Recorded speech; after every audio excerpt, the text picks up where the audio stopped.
জি, আমরা অফিসে জমা দিয়ে দিই। আমরা লাগাবো না, যেভাবে আছে সেভাবে চালাবো, নর্মালটা লাগাবো, হালকা। সরকারি প্রতিষ্ঠান ম্যাডাম।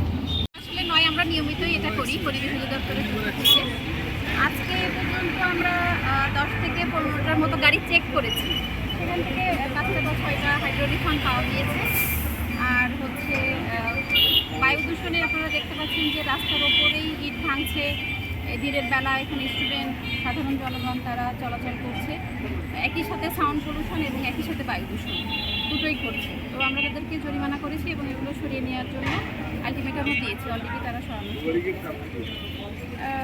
নতুন যে শব্দ দূষণ বিধিমালা হয়েছে 2025, সেখানে স্ট্রিক্টলি যে হাইড্রোলিক হর্ন সেটা নিষিদ্ধ করা হয়েছে। তো আমরা নিয়মিত অভিযান এর আগেও করেছি, তারই অংশ হিসেবে আজকেও করছি এবং এটা আসলে আমরা পর্যায়ক্রমে চালিয়ে দিলইব না। এটা মাটি যদি রাস্তায় পড়েও যায়, রাস্তায় পড়ে যাওয়া বর্ষার সময় তো ওরা তো গাড়িতে চাকাতে স্লিপ করে, তো অ্যাক্সিডেন্ট হয় বড় ধরনের।